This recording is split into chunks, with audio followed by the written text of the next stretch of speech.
8 की जगह 9 जून को तीसरी बार पीएम पद की शपथ लेंगे नरेंद्र मोदी। कंगना रनौत को चंडीगढ़ एयरपोर्ट पर सीआईएसएफ की महिला जवान ने मारा थप्पड़। रिपोर्ट के अनुसार किसान आंदोलन के समय कंगना ने प्रदर्शनकारी किसानों को खालिस्तानी कहा था और उनके इस बयान से महिला जवान नाराज थी। कंगना रनौत को थप्पड़ मारने वाली महिला जवान को सीआईएसएफ ने किया सस्पेंड। कंगना को थप्पड़ मारने वाली जवान का वीडियो आया सामने। वीडियो में महिला जवान बोल रही है, इसने बयान दिया था कि किसान आंदोलन में लोग 100 रुपए के लिए बैठे हैं। इसने जब ये बयान दिया था तब मेरी मां वहां बैठी थी।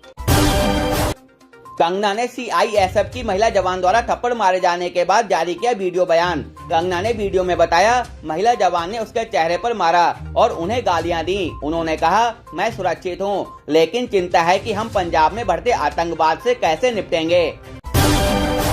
सीआईएसएफ की महिला जवान के कंगना को थप्पड़ मारने पर हरियाणा के पूर्व मुख्यमंत्री मनोहर लाल खट्टर ने कहा, यह दुर्भाग्यपूर्ण घटना है, ये नहीं होना चाहिए था।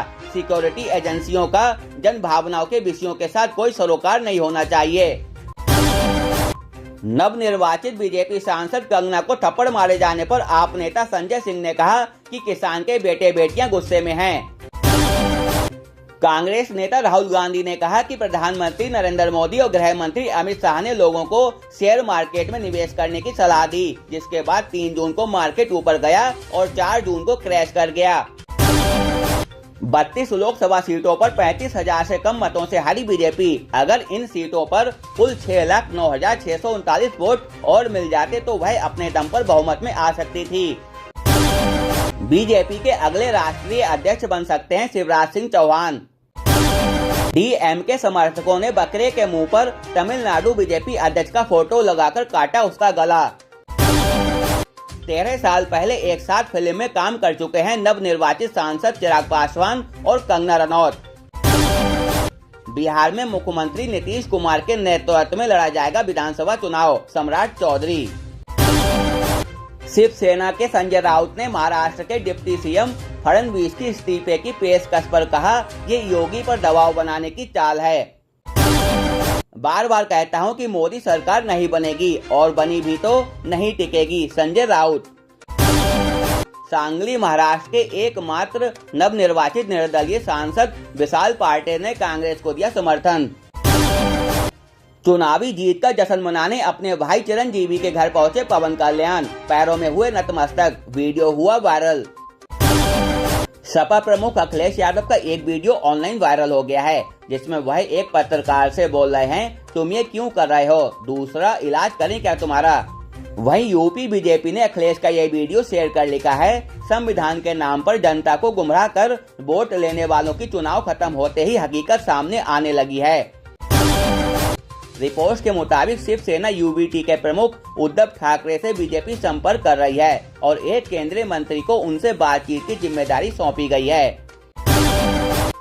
आप नेता गोपाल राय ने कहा, दिल्ली विधानसभा चुनाव के लिए कांग्रेस से हमारा कोई गठबंधन नहीं, यह केवल लोकसभा चुनाव के लिए ही था।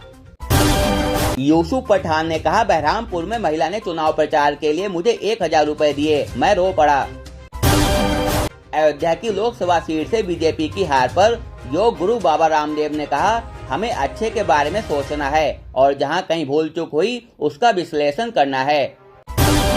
बिहार की पूर्णिया लोकसभा सीट से निर्दलीय चुनाव जीतने वाले पप्पू यादव ने कहा है, एनडीए की सरकार बनती है तो गडकरी से बेहतर पीएम उम्मीदवार कोई और नहीं हो सकता। पीएम मोदी ने जिन सीटों पर किया चुनाव प्रचार, उनमें से केवल आधी सीटों पर एनडीए को मिली जीत। कांग्रेस प्रवक्ता जयराम रमेश ने नई केंद्र सरकार के गठन पर कहा है, बार बार दावा किया जा रहा है कि अब मोदी 3.0 सरकार बनेगी। हकीकत यह है कि अब की बार मोदी 1/3 सरकार बनेगी। नई सरकार के गठन से पहले एनडीए की सहयोगी पार्टी जेडीयू के प्रवक्ता केसी त्यागी ने कहा है कि अग्निवीर योजना पर दोबारा विचार करने की जरूरत है। यूपी में बीजेपी की लोकसभा सीटें घटने पर मंत्री सुरेश कुमार खन्ना ने कहा, कुछ लोगों को ओवर कॉन्फिडेंस था। अपनी मां को राज्यसभा भेजना चाहता हूं, लेकिन वह तैयार नहीं है, एलजेपी प्रमुख चिराग पासवान। लोकसभा चुनाव 2024 में एनडीए की जीत के बाद सिंगर सोना महापात्रा ने कहा कि नई सरकार कला और संस्कृति के लिए एक अधिक प्रभावी मंत्रालय लेकर आए